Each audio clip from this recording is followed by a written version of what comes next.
Olá, sejam todos bem-vindos a mais um programa Business Connection by Ibrei. Sou a Kemi Soid Ibrei e neste programa estaremos sempre trazendo economistas, empresários e autoridades especializadas em países da Ásia. Você vai conhecer também o panorama geral sobre os países asiáticos e suas relações bilaterais com o Brasil. Vislumbrar novas possibilidades de negócios entre o Brasil e a Ásia e também ficar por dentro das dicas de etiqueta no mundo dos negócios nos países asiáticos. No episódio de hoje abordaremos sobre a Coreia do Sul, com mais dois especialistas relacionados a este país. Vocês sabiam que o curso de língua de literatura coreana da USP é o único curso de bacharel em coreano do Brasil? Trouxemos ao nosso programa a fundadora do curso, a professora Im Yoon-jong. Ela também é mestrada em literatura moderna coreana na Universidade Yonsei, em Seul, e doutorada em comunicação e semiótica na PUC de São Paulo, sobre tradução literária. Traduziu várias obras literárias e coreanas, clássicas e modernas, em prosa e poesia, dentre eles Olho de Corvo e outras obras de Yi-san, obra indicada para o Prêmio Jabuti na categoria Tradução no ano de 2000 e contemplada com o Prêmio Coreano de Tradução Literária em 2001.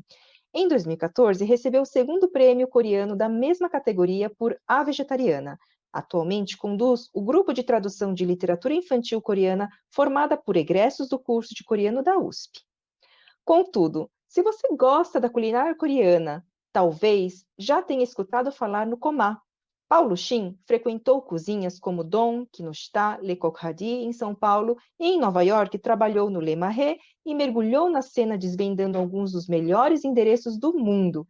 De volta ao Brasil, no entanto, ainda amargava a sensação de que ele era preciso se aproximar um pouco mais das suas raízes. Foi então que decidiu passar um mês em Seul com um único objetivo: conhecer de perto a cultura e a culinária que fazem parte da sua origem. Quando tudo parecia se encaminhar, Paulo se viu diante de uma grande decepção com a sociedade que não deu certo. Foi então que ele recebeu da família a chance de se descobrir como chefe, dando vida ao Komá, que em coreano significa filho caçula. Quero agradecer aqui a presença de vocês em nosso programa. Sejam muito bem-vindos, professora Im Yoon-jong e Paulo Shin. Eu só queria fazer uma observação aqui que, devido estarmos todos nas suas devidas casas, devido ao lockdown, talvez possa acontecer algum delay ou algum ruído. Então, eu peço muito a compreensão de todos. Muito obrigada. Professora Yoon, como foi mencionado na apresentação, parece que o único curso de bacharel em coreano do Brasil é o de Língua e Literatura na USP. Como você foi a fundadora, eu gostaria, por gentileza, que nos explicasse como foi essa implementação. O curso de coreano recebeu sua primeira turma em 2013 e teve a sua aprovação final em 2012.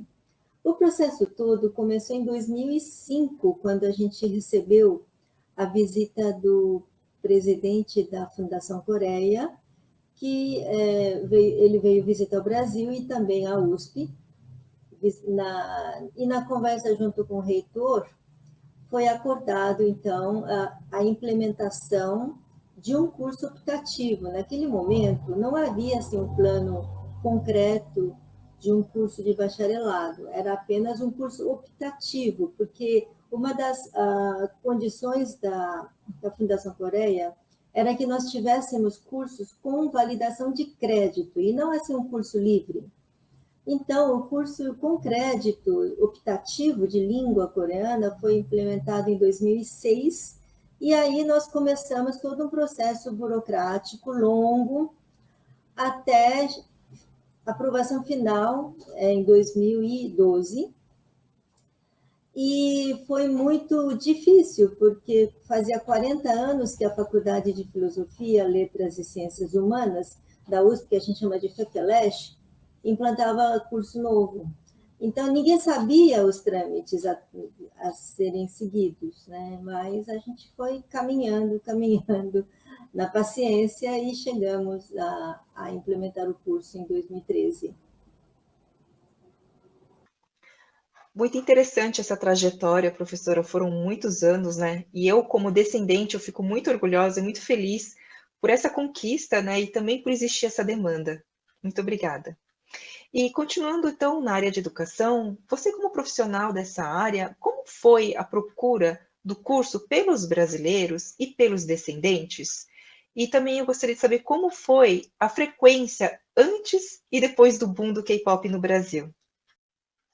Nas conferências que a gente fez sobre os estudos coreanos, uma aluna fez uma pesquisa sobre quando teria sido o ponto zero do estouro do K-pop no Brasil. E a data que ela trouxe era 2012. Veja que o curso foi aprovado em junho de 2012. 2012 foi o ano que estourou o Sorry Sorry do... Como chama o grupo? Puxa vida, Super Juniors, né? Super Juniors.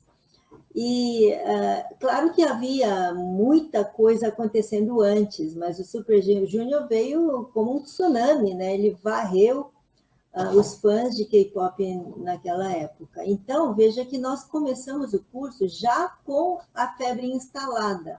자, 드디어 공연 날이 밝았습니다. 남미 투어의 첫 문을 열게 될 공연장 앞은 몇 시간 전부터 팬들의 행렬이 끊이지 않았는데요. 와, 정말 많이 오셨네요. 여러분, 안녕! 안녕! 안녕!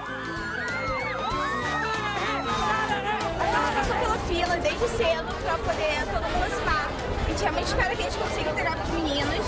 A gente vai tentar atacar a pista do prêmio um pouco para eles poderem pegar a bandeira e verem o quanto o Brasil ama eles.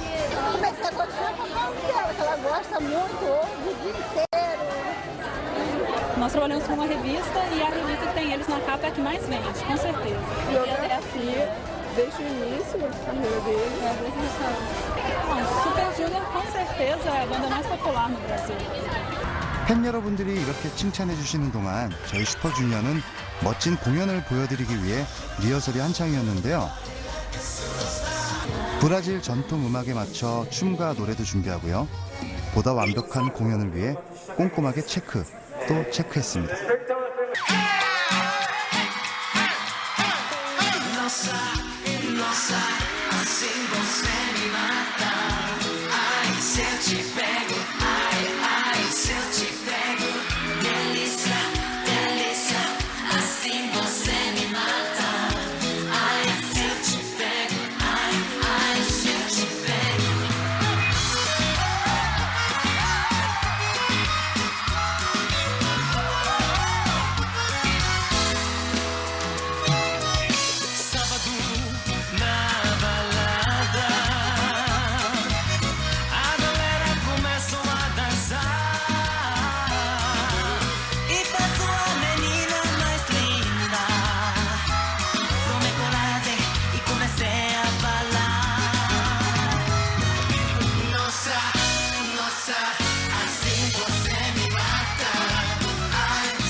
인사드릴게요.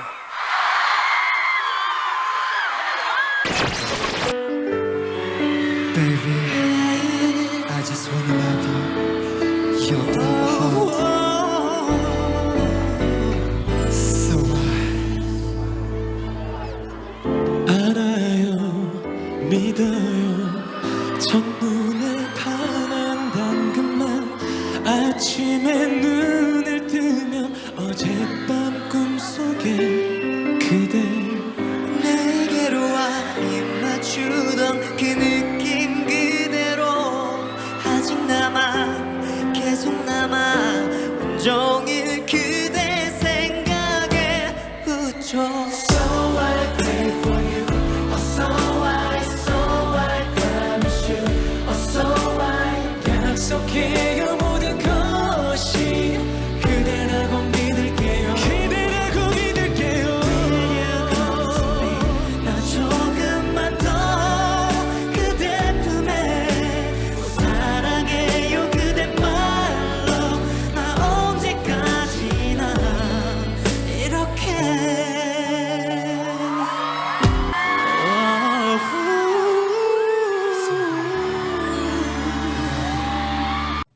como eu acabei de comentar, né, 2012 teria sido o ano do boom do K-pop no Brasil, e a gente começou a receber os primeiros alunos da habilitação em 2013.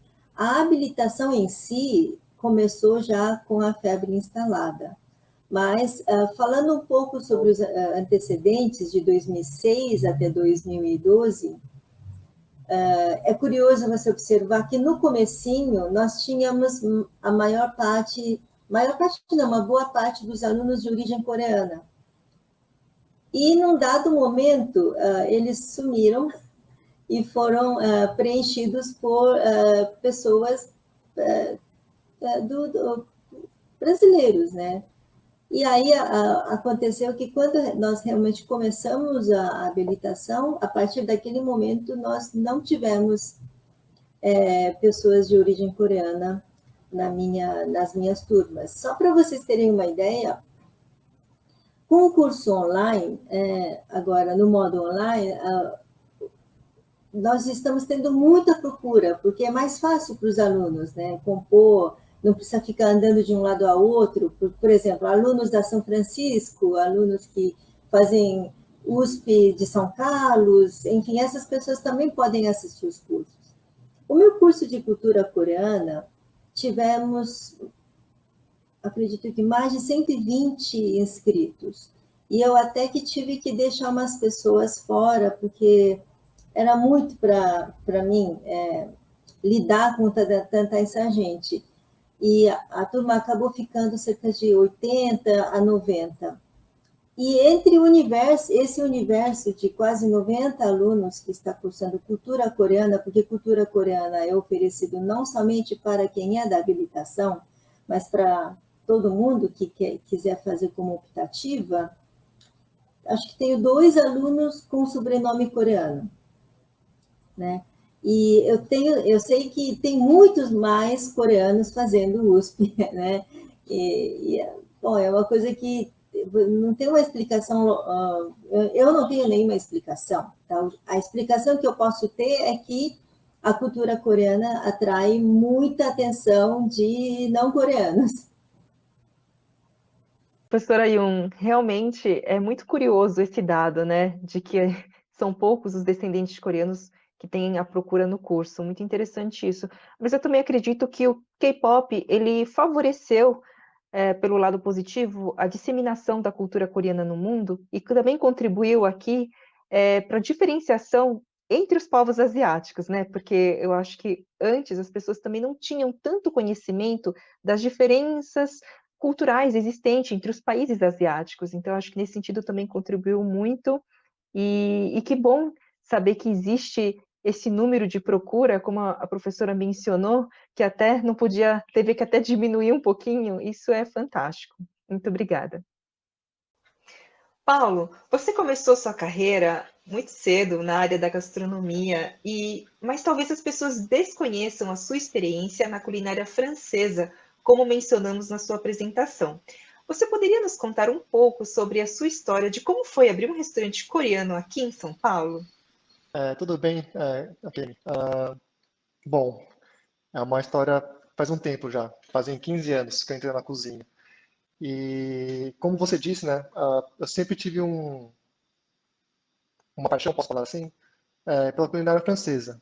Primeiro, porque eu acho que é a base da cozinha profissional.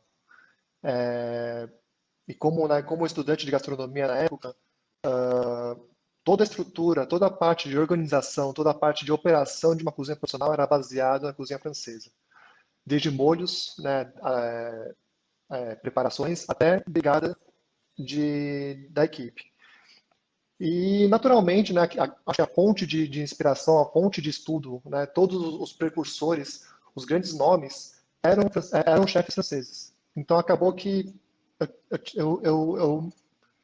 eu fui nessa direção. Eu passei por diversos estilos de cozinha, né? Não foi só a francesa. A francesa foi o ambiente mais confortável que eu tive. Porém, já passei por cozinha japonesa, de alto padrão, né? Que é a Kinoshita. Né? Trabalhei com Murakami aqui em São Paulo. Eu trabalhei no Don, com a Isatala. Trabalhei com diversos chefs, né? Ao longo da minha carreira. Então, eu passei por diversos restaurantes, diversas cozinhas, de propostas diferentes, de estilo de cozinha diferente, justamente para montar o meu repertório, né? Tanto de técnica, quanto de ingredientes, quanto de base de cozinha. E eu sempre tive isso em mente. Então, esse foi meio que o início da minha carreira na gastronomia. Passei por diversos restaurantes, todos reconhecidos, né? Todos de alto padrão aqui em São Paulo e, consequentemente, no Brasil. E esse sempre foi o meu foco, passar por o maior número de cozinhas, de estilos diferentes, para ter o maior repertório possível, tanto de técnica quanto de estilo de cozinha né, e pessoas ao meu redor. E foi um aprendizado muito construtivo durante esse período de início de carreira. Partindo para a segunda parte da pergunta, como foi abrir um restaurante coreano? Foi um baita desafio, eu diria mais pessoal do que do público em si. Eu abri o restaurante em 2016, vão fazer 5 anos já. E desde o começo da minha carreira, eu tive uma resistência muito grande em relação à culinária coreana. Porque em 2009, quando né, eu estava na gastronomia, eu estava cozinhando, eu sempre perguntava para as pessoas ao meu redor qual que é a referência de comida coreana que eles tinham. E era muito curioso como mudou esse período, né? Naquela época, no começo, todo mundo se referia à comida de cachorro, à carne de cachorro, né? Que coreano comia carne de cachorro, logo não comia comida coreana. Foi um período depois da Copa da Coreia, e eu lembro também naquela época que todas as matérias relacionadas à culinária coreana, que passava na televisão, passava na Globo, passava na Record, era voltada para esse tipo de comida exótica, né? Comida diferente. E isso criou, né, uma barreira muito forte das pessoas que consumiam esse tipo de informação. Então, automaticamente, eu via que se eu quisesse desenvolver a parte da culinária coreana, tinha uma barreira muito grande para quebrar. Então, logo naquela época, em 2009, eu já tinha meio que desistido da ideia de trabalhar em cima da minha cultura, da minha comida, da comida de referência que eu tinha. E eu parti para as coisas mais ocidentais e parti para a culinária japonesa. Eu admiro muito, né, todas as culinárias, eu fiz porque eu queria, mas a coreana acabou ficando um pouco de lado por esses motivos. A gente, né, pula para 2013, que eu trabalhei num restaurante de balcão com um amigo meu, e na interação com o cliente, eu sempre perguntava qual que é a referência de comida coreana que eles tinham. E era incrível, porque a referência tinha mudado de uns anos, né? Antes, o pessoal falava de né, carne de cachorro. Depois de algum tempo, eles começaram a falar de kimchi, né? Começaram a falar de fermentação, começaram a falar de bulgogi, churrasco coreano. E a referência começou a mudar. Eu vi uma situação muito maior. E naquele restaurante eu servia alguns pratos coreanos, né? Eu servia um pouco de kimchi. Eu via que o público comia com muito gosto, né? Comia kimchi como se fosse salada, não como acompanhamento que nem coreano come, né? Como panchan, mas como salada, comia puro e adorava, achava maravilhoso, achava exótico, achava diferente e adorava.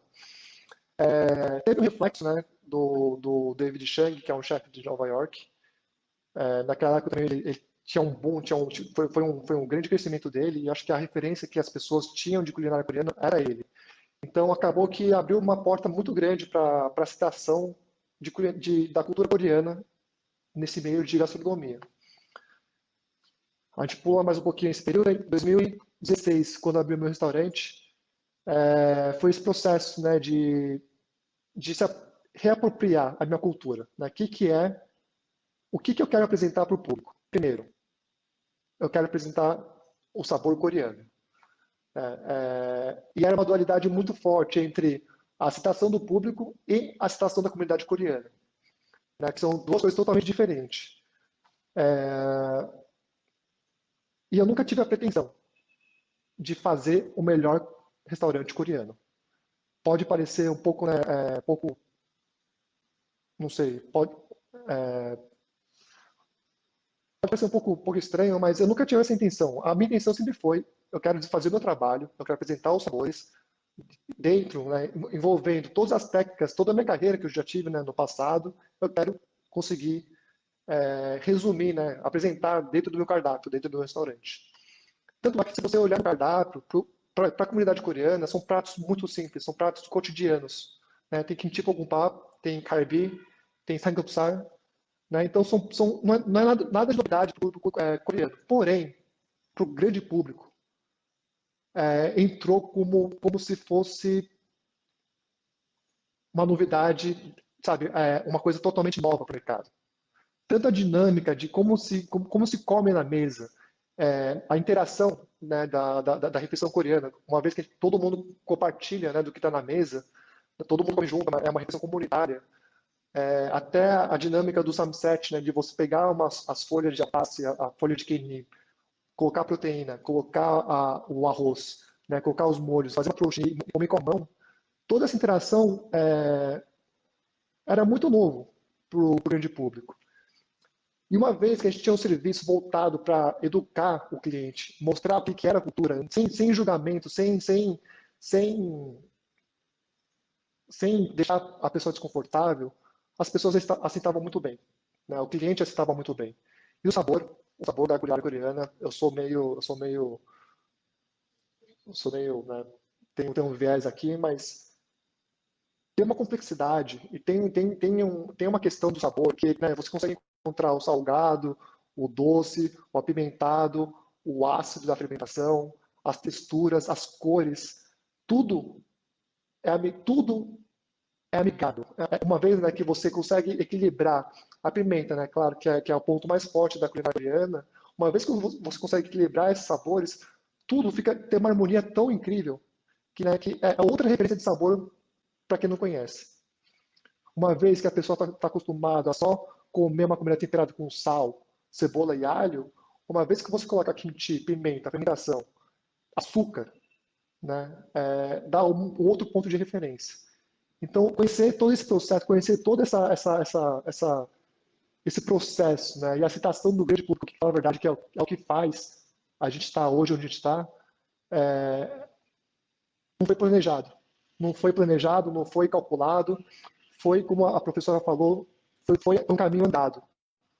Né? A gente foi descobrindo, a gente foi observando e foi adequando também. Tem muitas coisas que a gente fazia no começo do restaurante que a gente não faz mais. E coisas que é cultural de uma refeição oriental, né?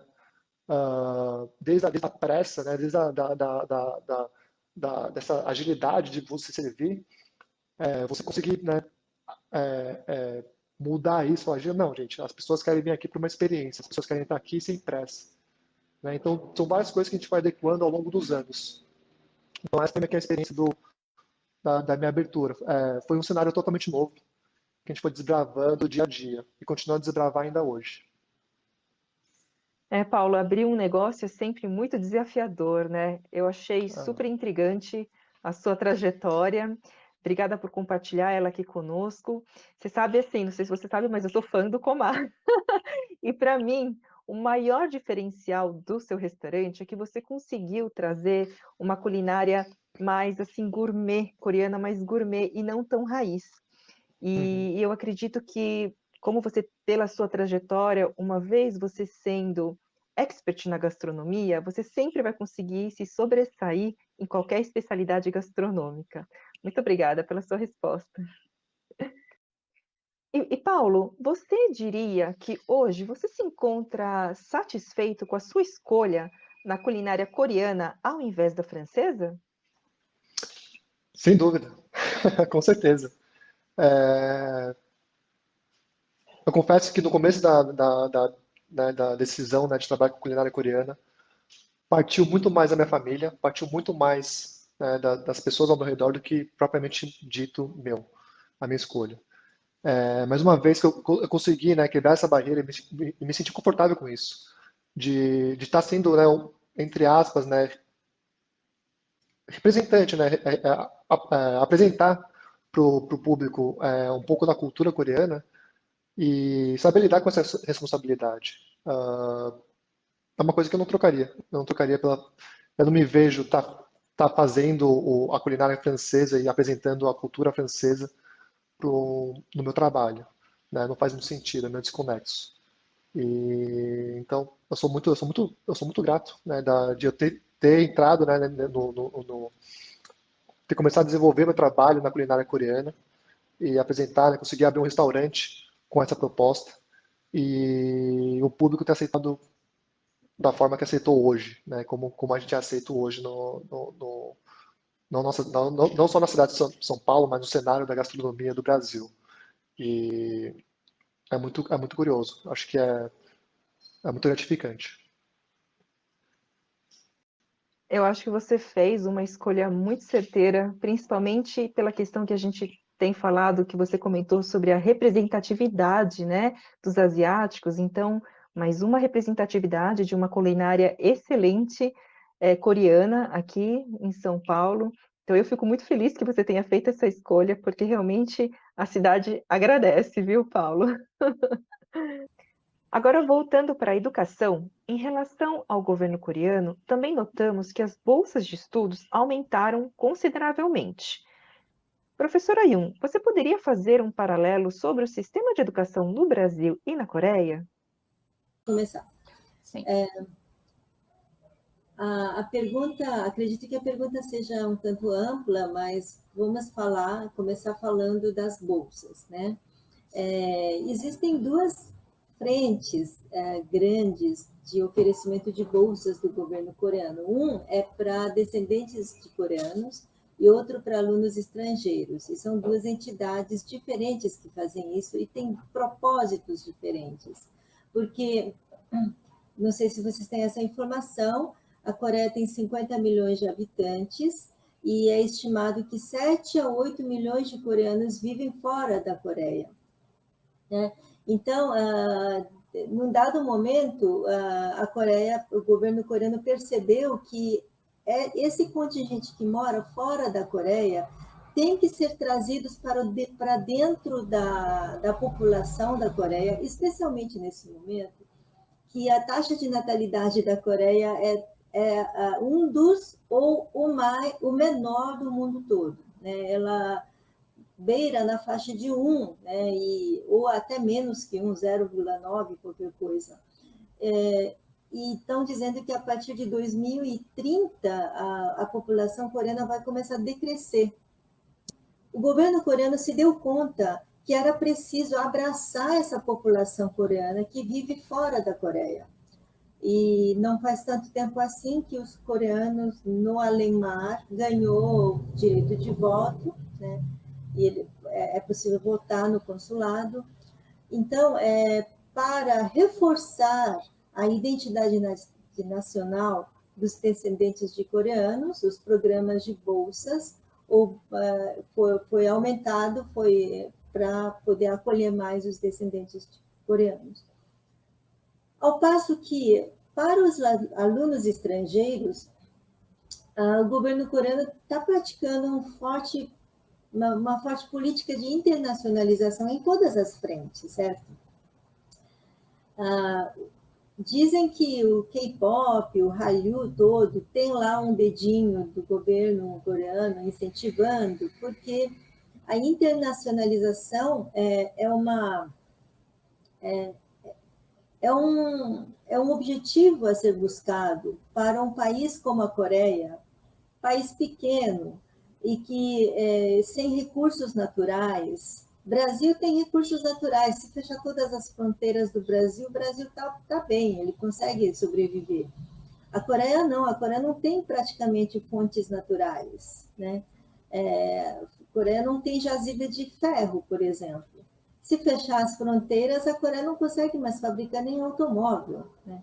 Então, a internacionalização da Coreia é um destino do ponto de vista político-geográfico da Coreia, né? E se até o século XX a Coreia não tinha condições de investir pesadamente na internacionalização, porque estava tentando vencer a fome, tentando vencer um monte de outras coisas. E agora, no século XXI, né, o governo coreano está acelerando esse pedal da internacionalização.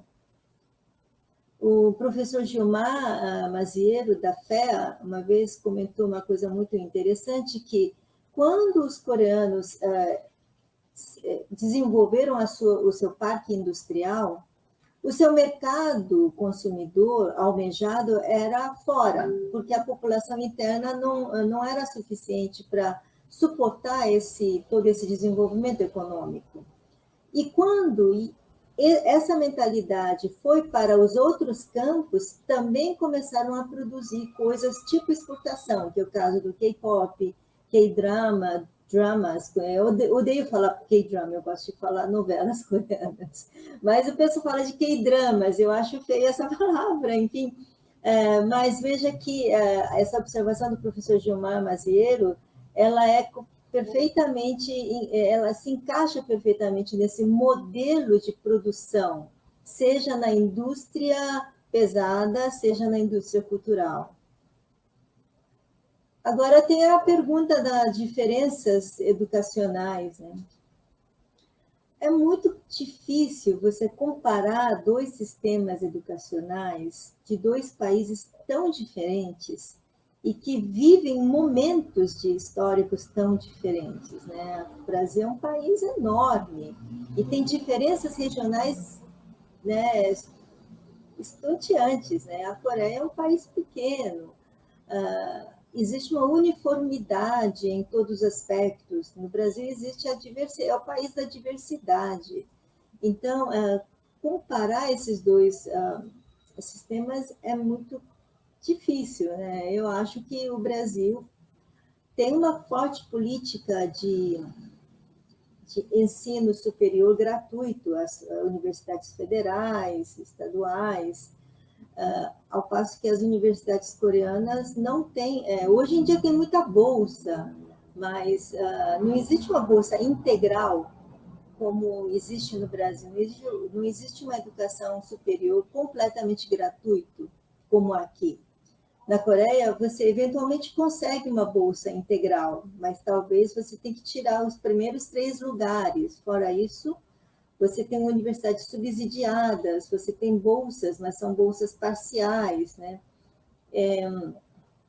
E considerando que existe uma diferença muito grande do percentual da população que faz uma universidade aqui no Brasil e na Coreia, eu diria que os termos de comparação, qualquer termo de comparação que eu fizer vai parecer reducionista. Nossa, professora Yun, a professora acabou de dar uma aula, né? Não é à toa que você é uma professora, porque realmente para mim foi uma aula aqui sobre vários assuntos que em comparação com o sistema realmente de governo mesmo, até da Coreia, não só do sistema de educação. Eu sinto, né, hoje como se uma pena que essa bolsa ela foi cedida não a tempo de eu conseguir usufruí-la, porque eu também consegui, eu sou bolsista da parte da província do Japão, da parte do meu pai, e para mim foi assim uma experiência incrível, que eu acredito que eu desejo isso para qualquer pessoa que tiver essa oportunidade. Se você tiver, pleiteie, porque vale muito a pena toda a vivência, todo o aprendizado. E como a professora mesmo mencionou sobre o sistema de educação, é muito difícil comparar, mas eu me lembro que minha mãe ela sempre falava, quando eu era criança, como era diferente o sistema de ensino, né? Então, como, por exemplo, ela tinha matérias como economia, música, que nas escolas, até o ginásio, o colegial, não fazem parte da nossa grade de estudos, né? Então, mas eu acredito muito que esse intercâmbio é muito importante, essa troca de informação é sempre muito enriquecedora em todos os aspectos. Então, muito obrigada pela aula. Agora, saindo um pouquinho da educação e falando sobre cultura. Paulo, você acha que o aumento do interesse pela cultura coreana no mundo fez diferença para o sucesso do seu restaurante? Sem dúvida, com certeza. Acho que a influência o momento cultural que a Coreia está passando mundialmente, acho que é histórico. Não acho que eu na minha vivência, na minha infância, na minha adolescência, eu não tinha esse acesso, né? E não só esse acesso, talvez, São pessoas que me procuram, né? As pessoas que vão para o restaurante e comentam muito. É curioso porque no meu círculo social, o K-pop não é tão presente, né? Eu acho que é uma geração, algumas gerações abaixo, né, do qual eu convivo. Porém, o K-drama, a novela coreana, tem muito impacto, né? Não só na minha faixa etária, mas diferentes perfis de público. Desde das pessoas, né, das pessoas descoladas, né, jovens, que consomem, tipo, né, desde filmes alternativos né, de todos os países, vim falar sobre novela coreana, como que é a dramaturgia coreana, até senhoras, né, senhoras brasileiras, né, que né, já é avó, né, e usa as novelas coreanas para passar tempo também, às vezes falar com a mesma paixão, né, com o mesmo brilho no olhar. Então, de novo, eu acho que a Coreia, acho não, né, com certeza, a Coreia está passando por um momento cultural muito grande. E como a professora né, desenvolveu um pouco antes, é uma das estratégias do governo coreano, né, alcançar um público fora, né, do território coreano, né, e acho que a cultura é a forma mais amigável, mais fácil, mais acessível, né, de você abrir para todo mundo, né, para o mundo inteiro, literalmente. E com certeza, hoje o sucesso do restaurante, né, se você procurar restaurante coreano, a gente vai estar em muita evidência. Então é automático, né? Eu acho que a gastronomia é um dos braços da cultura que está diretamente ligado à experiência do público. E é acessível.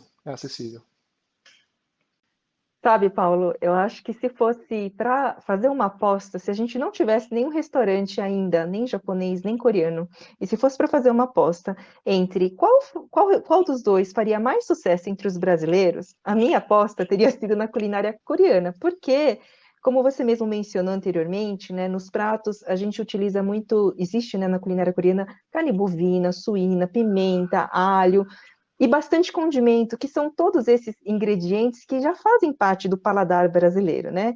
Mas acabou que o peixe cru, o shoyu e o sushi acabaram fazendo sucesso antes, né? Mas realmente nunca é tarde, e assim, eu acho que para o paladar brasileiro, a culinária coreana é um match perfeito. Eu acho muito curioso essa análise, porque gosto é gosto, né? Cada um tem o seu. Então é difícil falar, né? Eu não consigo falar que a minha comida se adaptou bem aos brasileiros. Eu não consigo passar muito esse paralelo. Eu consigo dar muito mais segurança na questão da comunidade. Qual que é a história da comunidade local? Né? Se você vê o Japão tá no Brasil há mais de 100 anos. Né? E eles vêm trabalhando a culinária deles durante muito tempo. Sushi, em São Paulo, existe faz muito tempo. Explodiu nos anos 2000. Né? Todo mundo se popularizou nos anos 2000 e disso em diante abriu sushi bar um atrás do outro, tem mais estabelecimento de sushi do que de churrascaria. Então tem esse paralelo. E na gastronomia coreana também, mesma coisa. Já existe uma comunidade estabelecida aqui em São Paulo, né, do qual os restaurantes coreanos cozinham para os coreanos. Então esse crescimento, por um lado, é de dentro para fora. Né? Antes, precisa ter uma comunidade do qual o público consegue acessar. Né? Traçando os outros tipos de culturas. Né? A culinária indiana. Eu adoro a comida indiana. Tipo, eu acho muito gostoso, muito saboroso. Porém, a comunidade indiana aqui no São Paulo, né, no Brasil, não vou falar Brasil, mas em São Paulo, é muito pequena. E, por consequência, você acha um ou dois estabelecimentos que servem comida indiana, vamos dizer, raízes, né? Nem sei se essa é a palavra correta. Então tem muito desse paralelo, né? Eu não arrisco, eu não consigo arriscar, né? Porque tanto é que, quando eu era pequeno, uma história curiosa, né? Quando vinham amigos em casa, né? E abria a geladeira, todo coreano sabe qual que é o cheiro de uma geladeira na casa de um coreano. A gente já está acostumado a isso. Mas as pessoas não conhecem, né? Hoje, e tem uma questão de modismo também, né? A fermentação hoje está muito mais aceita do que era 10 anos atrás. Produtos fermentados hoje tem um modismo, né, que todo mundo está fazendo, nem que seja um pão caseiro em casa. O pão passa por fermentação, né? Às vezes um chucrute, às vezes aquela kombucha, né, que também é uma bebida fermentada. Então, todos esses ingredientes estão ganhando espaço. E disso, né, tem um pouco mais de associação, né? Nossa, tipo, isso aqui é fermentado. Disso eu tenho as minhas outras referências. Uma vez que é totalmente novo, totalmente inexplorado, que não foi explorado antes, causa um pouco de resistência, causa um pouco de desconfiança. Né? Mas uma vez que já tem outras associações, outros produtos no mercado, né, nas casas das pessoas, cria outro tipo de assimilação, outro tipo de associação. E isso abre grande porta, né, para a questão do paladar, do palato. O quanto você estimula o seu palato. E, como eu falei antes, né, desde da fermentação, né, que eu acho que é a base da culinária coreana, antes mesmo da pimenta. E toda essa associação, acho que criou um cenário ideal, né, para a citação da comida coreana. Esse é o meu ponto de vista. Não, fantástico, você tem toda a razão, Paulo. Realmente existe sim esse fator de ter a comunidade aqui. Realmente a comunidade japonesa ela veio, né, anteriormente da comunidade coreana, mas seu restaurante é fantástico. Que bom que os brasileiros também aderiram, né, à culinária coreana. E muito obrigada pelas suas palavras. Agora, professora, para a gente fechar, qual seria a sua opinião e a sua perspectiva sobre a cultura coreana aqui no Brasil futuramente? Acho que é um campo que os empresários gostam de chamar de Blue Ocean, um mar aberto, um mar azul. Né? Que não tem nada, você precisa fazer tudo, certo? Então, por exemplo, você vai fazer um curso de inglês, quer fazer mestrado, doutorado em inglês ou em português, você vai ter muita dificuldade em encontrar um tema, porque tudo já foi discutido, é muita gente fazendo. Agora, no coreano não tem. Então, esse é um exemplo que você pode aplicar em todas as outras áreas, né? Então, eu costumo dizer para os alunos que entram no meu curso, vocês vão fazer 4 anos de curso, vão sair no mercado de trabalho e não esperem encontrar empregos bonitinhos esperando por vocês, porque vocês é que vão ter que desbravar, né, o mercado e fazer com suas próprias mãos, né? Então, sabe aquela... Vocês conhecem aquela piada? Isso vocês podem cortar depois, tá? Um CEO mandou seu funcionário... Eu costumo falar isso em todo ano, no início do ano, quando eu recebo novos alunos, né? Um CEO manda seu funcionário para a África. Era uma fábrica de sapatos, né? Aí mandou 2 funcionários, um separado do outro. Um voltou falando assim, a chefe, não vai dar. Lá ninguém usa sapato. Aí o outro falou, chefe, estamos ricos, lá ninguém usa sapato. Então, depende o que você vai fazer, né, do coreano que você aprender, né, da Coreia, não só da língua coreana, que você vai aprender. Então, eu acredito que para frente nós já temos um público muito bem solidificado de fãs de K-pop, K-dramas e etc. E agora tem K-food, né, comida coreana. Nós temos já um público muito bem solidificado nesses 3 campos que vai dar massa, né, para outras áreas, né? Eu acho que temos um futuro ótimo para frente. Obrigada, professora Yun. Inclusive, eu tenho percebido também a formação de alguns grupos, né, de estudos asiáticos com muitos jovens não descendentes, o que eu também acho bastante positivo. Isso até me surpreendeu positivamente, claro, mas eu também concordo plenamente com a professora. Agora, Paulo, você foi o chefe do ano pelo Comer e Beber em 2019 e hoje o restaurante Comá integra a Bib Gourmand, lista que faz parte do Guia Michelin e premia os melhores restaurantes casuais. O que você acha que estaria faltando para o Comá ganhar uma estrela Michelin? Gente, falar a verdade, acho que a minha proposta com o Comar nunca foi ter estrela Michelin. O Bibi Gourmand entrou como se fosse uma luva, né? Qual que é a classificação do Guia Michelin? Bibi Gourmand é a premiação de entrada, depois vem 1 estrela, 2 estrelas e 3 estrelas. Existe caso, sim, na Ásia, na Tailândia, Singapura, que tem alguns restaurantes de rua que tem 1 estrela Michelin. Mas, historicamente falando, restaurante de 1 estrela Michelin já é um outro patamar de serviço, né? É uma linha estabelecida já, e isso são mais de quase 100 anos de história do Guia Michelin.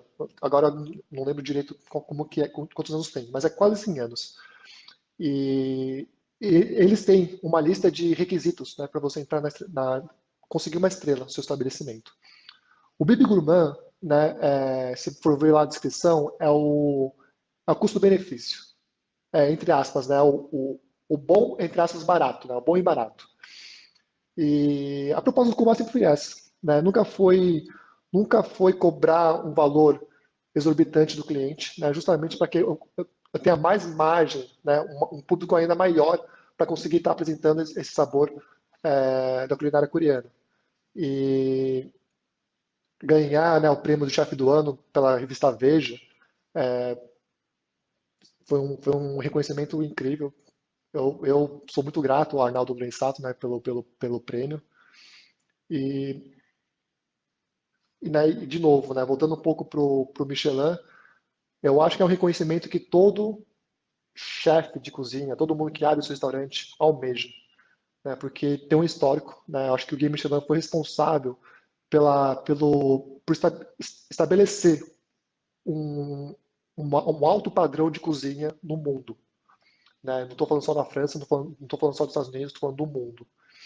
E falar, né, eu posso estar equivocado, mas desde que a gente ganhou o Bibi Gourmand, até então a gente era o primeiro restaurante coreano da América Latina que está no Guia Michelin. Então é uma grande responsabilidade, eu sinto um grande peso, né, uma grande gratidão por ter alcançado esse reconhecimento. E na questão da estrela, até na Coreia é novo, né, o Guia Michelin. Se você for ver, eu acho que os restaurantes estrelados da Coreia têm menos de 5 anos. Eu posso, de novo, tá um pouco equivocado na questão do período, mas não é muito mais do que isso, né? Então, todo esse cenário, né, da alta gastronomia, né, da coreana é novo. E quem sabe, né, eu estou falando o que eu tinha de expectativa com o Comar. Amanhã, talvez, né, eu tenha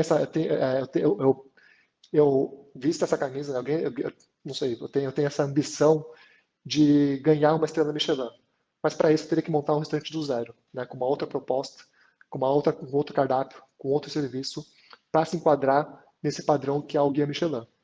Então, a questão de expectativa. Hoje eu estou muito feliz com o Comar.